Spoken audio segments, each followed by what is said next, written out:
History is full of twists and turns. But what if there's more to the story? I'm James Mackay, and on History Unfiltered, we dig deep into the moments that change the world, but often don't get told as they should.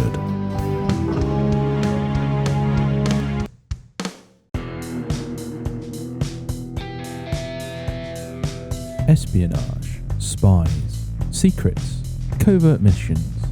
These are often associated with modern warfare, but what if I told you that the ancient Romans were masters of these same tactics long before the age of James Bond? Welcome to History Unfiltered. Hello, and welcome to History Unfiltered, the podcast where we uncover the hidden truths of the past, unravel the stories the history books leave out, and reveal the unseen threads that shaped our world. I'm James Mackay, and today we're going deep into the shadows of ancient Rome to explore a fascinating topic: espionage and intelligence in one of the most powerful empires the world has ever known. Now, when we think of ancient Rome, we picture grand battles, towering monuments, and powerful emperors. But behind those majestic triumphs were intelligence networks, spies, and covert operations that helped the Romans maintain control over their vast empire. This was a secret war, a world of shadowy figures working tirelessly to protect the empire's interests, uncover plots, and outwit their enemies.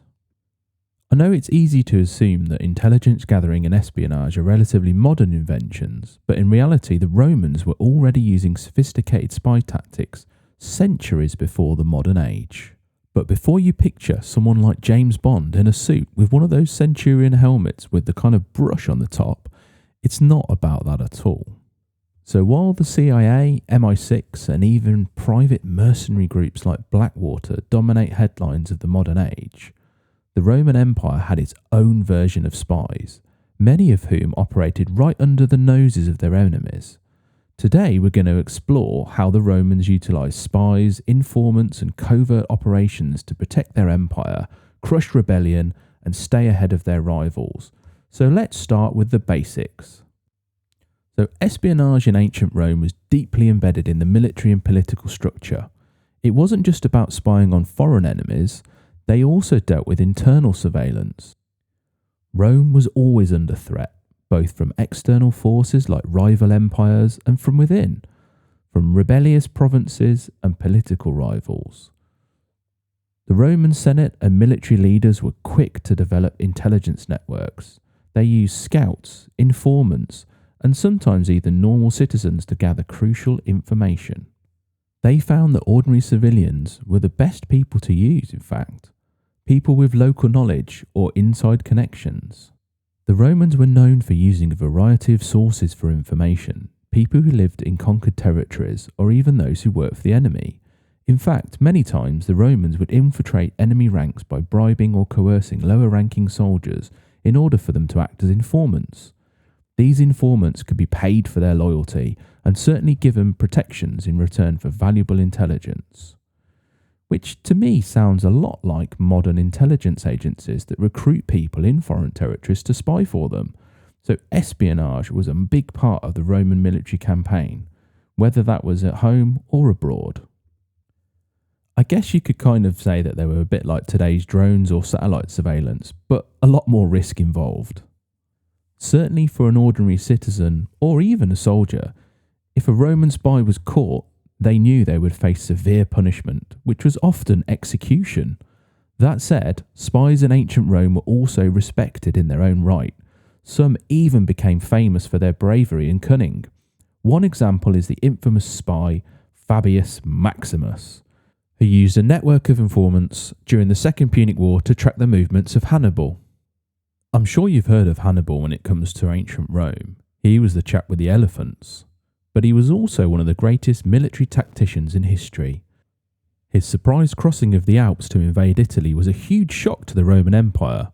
So how did Fabius Maximus use intelligence to counter such a formidable threat? Fabius Maximus was known for his cautious approach during the war with Hannibal. While other Roman generals rushed to meet him in battle, Fabius understood the importance of gathering intelligence. His scouts and spies were crucial in ensuring that he could anticipate Hannibal's movements, allowing him to avoid direct confrontation while harassing Hannibal's forces with guerrilla tactics. This strategy of delay eventually wore down Hannibal's army, and while it wasn't a quick victory, it ultimately contributed to Rome's eventual success. So I guess what we're talking about really is real-time intelligence. Almost like the Romans were using ancient versions of reconnaissance satellites and field agents. Now, internal surveillance, which I'm going to expand on now, which is more about how the Romans spied on their own citizens or used citizens to spy within their own ranks. So, of course, espionage in ancient Rome wasn't just for fighting wars or foreign invasions. There was a significant amount of internal surveillance, especially during periods of political instability. Roman emperors were always wary of rebellion, conspiracy, or even assassination attempts. One of the most famous figures associated with espionage with Rome itself was Emperor Tiberius. Tiberius, of course, was an emperor known for his paranoia and his secretive rule. He employed a network of informants and spies to keep an eye on the Senate, his political opponents, and even members of his own family. His reign saw widespread use of spies, and anyone suspected of disloyalty could be accused of conspiracy and executed. His reign marked a turning point where espionage within the empire became not just a tool for military strategy, but a way to control the empire itself. I'm sure you'll agree that's quite a chilling thought though, spies everywhere, keeping tabs on citizens, neighbours, and even family members. It seems like Tiberius took the art of intelligence to a whole new level. And I guess he wasn't just trying to prevent rebellion, he was also trying to maintain his own power. And as with many rulers throughout history, Tiberius probably knew that information was key to survival. By controlling the flow of information, he controlled the empire. And he did so through his spy network. He maintained political control, weeded out potential traitors, and ensured loyalty throughout the empire. And it was a multifaceted tool that served him and the empire in many ways, both on the battlefield and in the halls of power. Now, let's take a closer look at one of the most fascinating groups in the Roman intelligence network, the Speculatores. These were not just ordinary Roman soldiers, or even just ordinary scouts. While the Speculatores initially performed reconnaissance duties, gathering vital information about enemy movements and fortifications, their role evolved significantly over time. In the beginning, the Speculatores were very much like early military scouts. They would sneak behind enemy lines to gather information, whether that was about troop strength, the layout of enemy camps, or potential weaknesses that could be exploited, but their role was vital during their military campaigns of the Roman Empire. They were essentially the eyes and the ears of Roman generals, providing critical intelligence before major battles. But over time, their function expanded. The Speculatores didn't just stay on the battlefield. They became highly specialised units, often tasked with much more than just reconnaissance. They even evolved into imperial bodyguards, couriers, law enforcers, and sometimes executioners. This transformation can even be traced back to the reign of Emperor Nero. Nero even used them as personal guards, I guess a bit like maybe the Secret Service in America. But following the death of Emperor Nero, the Speculatores replaced the previous imperial bodyguard units, like the Corporis Custodes. This was a significant change because the Speculatores were seen as more reliable, loyal, and perhaps a little bit more flexible than the earlier groups. They were able to provide a variety of different roles that went beyond their original military purpose. They were a versatile unit, shifting roles to suit the needs of the empire, depending on the political climate at the time. Another interesting fact is that the Speculatores were often recruited from within the Praetorian Guard, especially its cavalry division. The Praetorian Guard, which was essentially the elite unit tasked with protecting the emperor, became a prime recruiting ground for the Speculatores. They were already in a position of trust, so it made sense for them to take on more covert duties. But they weren't just spies. They also played an integral part in maintaining the emperor's security, and in this case, especially with Nero, their political power. This meant they helped control the flow of power within the empire. For example, during the year AD 365, a usurper named Procopius sent speculatores to Constantinople to spread rumours about Emperor Valentinian.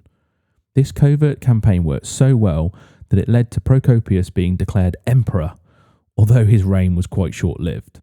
This type of propaganda or psychological warfare has been copied many times since, but using spies to manipulate public perception and shape political outcomes was done first in Rome. After this, the speculatores were often used in these kind of subtle ways by spreading rumours, creating distrust, and ensuring that the emperor's rule remained unchallenged. They were a key element in the covert strategies used by Roman emperors to stay in power. And they show really just how intertwined espionage was with the imperial power structure in Rome. They weren't just gathering the intelligence, they were actively shaping the political landscape of the empire. And I guess that highlights how the Roman Empire was always in a state of careful balance, where information and loyalty were just as powerful as military might. And I think it's quite incredible to think that the foundations of modern espionage were laid down so long ago, and the use of spies, informants and covert operations has only evolved since then. Today we have the CIA, MI6 and sophisticated technology, but back then they were relying on human intelligence, deception and personal connections. I guess it's a testament to the strategic thinking of the Romans, and maybe a reminder that the Roman Empire's power wasn't just built on military might. It was also built on the ability to control information, navigate politics and outsmart their enemies, both foreign and domestic. Well, that's all for today's episode. We've uncovered how espionage and intelligence played a key role in maintaining Roman dominance and how they used their own version of secret wars to shape the course of history. Spies, secrecy and surveillance, Roman style. Who knew the ancient world had so much in common with today's intelligence operations? Thanks for joining us on History Unfiltered. We'll be back with more untold stories from the past next week. But until then, remember, history is never just black and white. It's a story that's still being written. Join us next time on History Unfiltered.